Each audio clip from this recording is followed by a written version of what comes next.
In talking with some of those students on campus, it's very clear that those memories are still vivid. But nestled above the busy streets of Manhattan, New York's Highline Park provides an oasis for visitors to relax in. There's been major flight delays all across the country, and right here in Las Vegas is no exception. But Lauren, if you look behind me, you can see that some of those morning rain showers we had today are helping to come in and kind of clear out some of that hazy air we've had. Back to you. Operate the joysticks and lift up the bucket, but once I figured it out, driving this thing is actually pretty fun. These are the doors that Dominique Strauss-Kahn walked through just a few hours ago for an arraignment involving sexual abuse charges brought against. More and more girls are headed to the salon, less fishermen are headed to the rivers. I could be a pretty good hobbit, especially when I get into character with my hobbit cloak and my hobbit ears. Oh, we're gonna fall down? Oh. And they all fall down. A child's game today, but falling down wasn't a laughing matter last night in this Bronx apartment when a part of the ceiling fell down on the sleeping family who lives here. Heavy pieces of their bedroom ceiling fell onto the sleeping room Roop family last night, injuring baby, mother, and father, and making this family finally say, enough is enough. My daughter is hurt, my husband is hurt, I am hurt. Till now, my landlord did not call me at all and respond to me.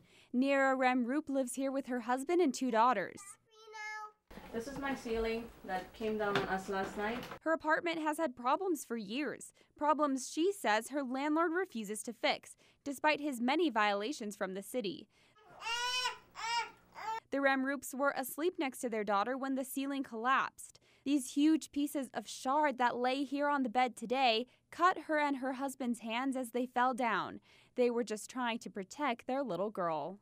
You know, and it scared me. I wanted to scream. You know, I didn't know what to do. I'm getting more frustrated. Rem Roop also has problems with peeling lead paint she claims make her daughter sick. It's no surprise the Rem Roops want to move away, but that can be hard to do when their landlord won't answer any of their calls and let them out of their contract. Today, though, this family is just grateful they're all okay. You know, I just want my landlord to do what he's supposed to be doing and stop neglecting people, because this is serious stuff, really serious, because it's life, people's life is involved. New York One reached out to the Rem Roop's landlord, Renewal Realty, but they declined to comment. Reporting from the Bronx, Anna Hayes, New York One. This right here is the essence of flies. And so without it, boy, you're hard pressed. Scott Masters has been fly fishing for 31 years. He also makes and sells fly ties for other fishers. These ties are called hackle, and Masters has never had a problem finding the feathers he uses to make them. But this year, the hackle feathers became unusually expensive and nearly impossible to find. Masters knew something smelled fishy. How many of them, or even the hairdressers, are aware of what it's done to us guys that have been using this for decades and even a few centuries? It turns out that women of all ages are using the feathers he needs to make a living as hair accessories. Almost all sold out. Hairdressers attach the long, narrow chicken feathers to a strand of hair with a clamp. But the female feather lovers don't realize when they hook hackle to their hair, fly fishermen can't buy or sell the hackle.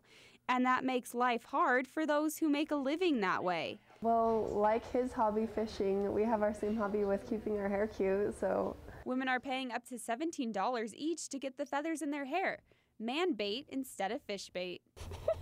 So I've actually gotten a lot of compliments on them. Sometimes you can't really see it, and then I go like, ooh, you have a feather in your hair, and they like it, so. But the trendsetters don't seem too concerned about the price of fishing bait, and hairdressers are making lots of money at the angler's expense. I haven't directly heard of the fishermen, but I'm sure they're upset about it because we're buying all their feathers. Fly fishermen rely on these brightly colored feathers to catch a fish. But as more and more girls are headed to the salon, less fishermen are headed to the rivers. Eric Sharp loves to lure in the trout on this blue ribbon section of the Provo River. Sharp says the fish love the hackle feathers, but not in a woman's hair. Nice cast. It's an important material. It's something you got to have to tie a lot of the flies that you use a lot. So. Even major retail stores like Cabela's now suffer in the feather frenzy.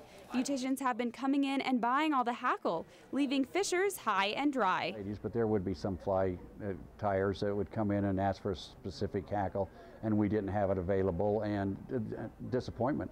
But we're not picking on the ladies because they got them in their hair. We just wish we could get them too.